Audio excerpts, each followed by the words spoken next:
I used to want to save the world.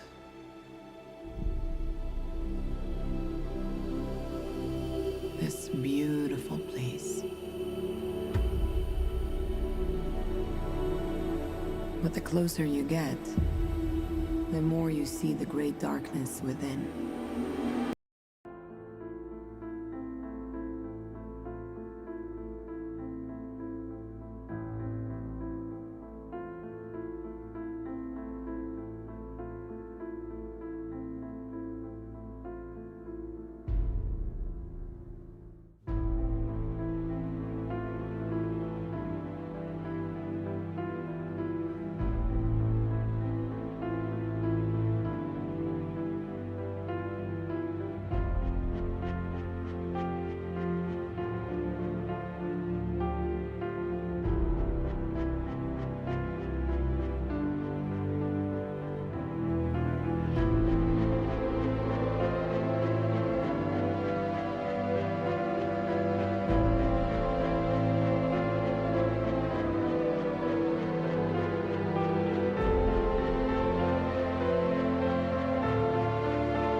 Please welcome Vice President Al Gore.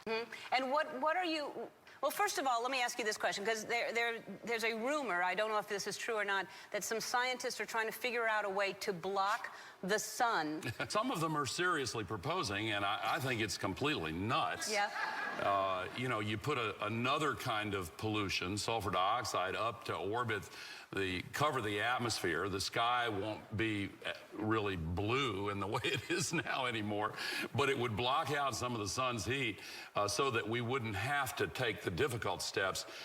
And of course, there are a lot of problems with what they're proposing. It turns out plants need sunlight. Yes. It wouldn't stop the acidification of the oceans, and it really should be yet another wake-up call. So our next speaker is Dr. Rosalind Peterson. She's the California president and co-founder of the Agriculture Defense Coalition, formed in 2006 to protect agricultural crop production from uncontrolled experimental weather modification programs. A very interesting topic, you know, for a non-specialized person like myself. But also very interesting in her CV that we have with you is also her extensive efforts to protect drinking water supplies from toxic chemical contamination in Martinez, California. That's a very interesting topic, of course, and I was actually wondering myself whether you can tackle whether the same experiments that you're holding in California could be extended to other world countries, particularly poor and developed countries like where we come from. Thank you.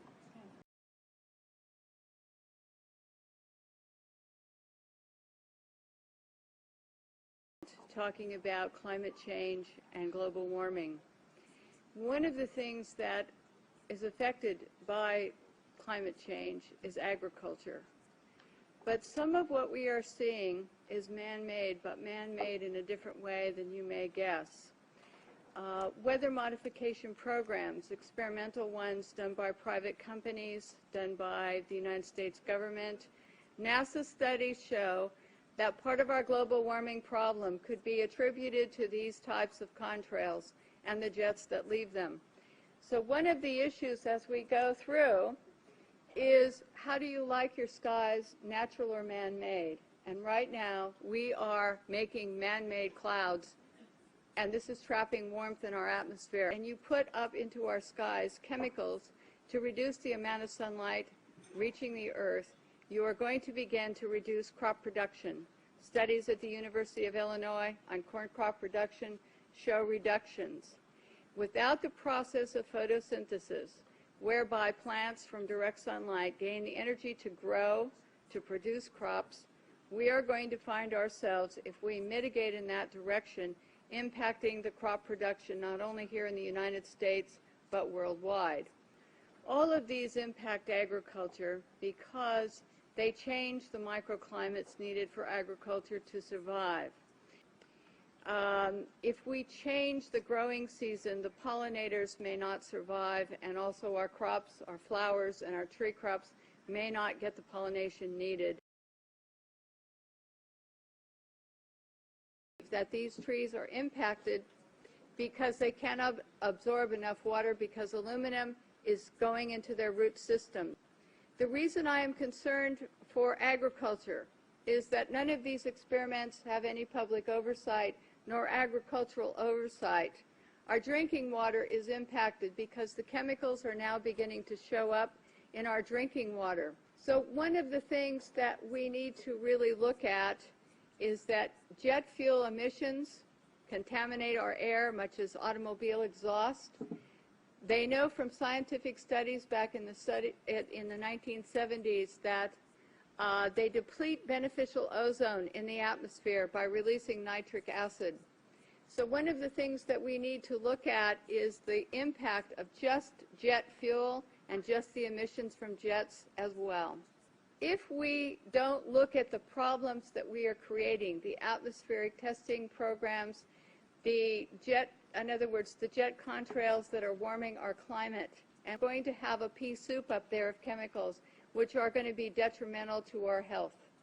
It is much better to take the EPA model of the 1970s, where the Environmental Protection Agency was designed to put in regulations to reduce the pollution at its source, which add more chemicals to our atmosphere, which are going to get into our drinking water supplies, which are going to get into our soils, which are going to impact our trees. Then we are going to be in trouble with agriculture across the United States and around the world. It is time that we look at some different solutions that are already here, and it's time that we look at what's happening in our skies and say we don't need to add any more chemicals, we are doing enough. And what these experiments in our skies are doing with atmospheric heating and testing, we don't know, but the chemicals are showing up in our drinking water. When you start to talk about caps and trades, when you start to talk about geoengineering plans, because we don't need a money market scheme.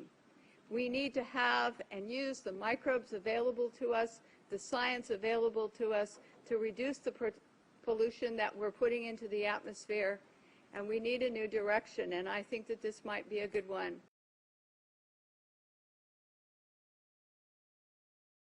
"50 years ago, secret biological warfare trials were carried out in the skies and on the streets of East Anglia without the public knowing. People living in vast areas of Bedfordshire, Norfolk and the East Coast became guinea pigs in covert defence experiments. Inside Out disentangles the facts from the deceit to reveal a disturbing chapter of secret history that may prove to be at odds with the official line. A chemical concoction comprising cadmium was used to mimic how a biological germ cloud would spread. Rural Bedfordshire was sprayed from aircraft and, more shockingly, from a converted lorry. The city of Norwich was hit over a sustained period. The Ministry of Defence have consistently said there was no significant health risk as a result of the experiments. I used to work in the cancer field, and I always knew that cadmium, was a deposit in your body that you oughtn't to have. Why they chose cadmium, why they did the whole test, is a mystery to me. In 1963, Norfolk was first sprayed with this chemical. At the time, Yvonne Jarman lived on Halvergate Marshes near Great Yarmouth. There was no history of cancer in her family before then. First of all, my mother had esophageal cancer and she died with it. And then my sister, she had esophageal cancer and she died with it October 2005. And then my brother, he died with it, and this was earlier this year. And now I've got it. These open-air biological trials might never have come to light if it wasn't for people like Mike Kenner. Styled as an open government campaigner, Kenner has made full use of the Freedom of Information Act to obtain access to locked-away government files. He's unearthed some startling facts about what went on in East Anglia. But there's one secret that has turned Kenner's investigation on its head. Recent document has come to light from Portendown which shows that they didn't check this substance for toxicity prior to the spraying, or indeed even afterwards. The former Portland scientist who investigated this in 1999 was quite surprised that no one had bothered to research on how this would affect the public. This is a copy of the official report. It acknowledges that cadmium is a poisonous heavy metal. Breathing this substance in, especially in the size that they sprayed it in, between 1 and 5 microns, which obviously means that it gets deep into your lungs. And there were people prepared to speak out against toxic spraying in public places. An environmental professor, Art Spomer, became concerned about the deliberate exposure of cadmium to humans.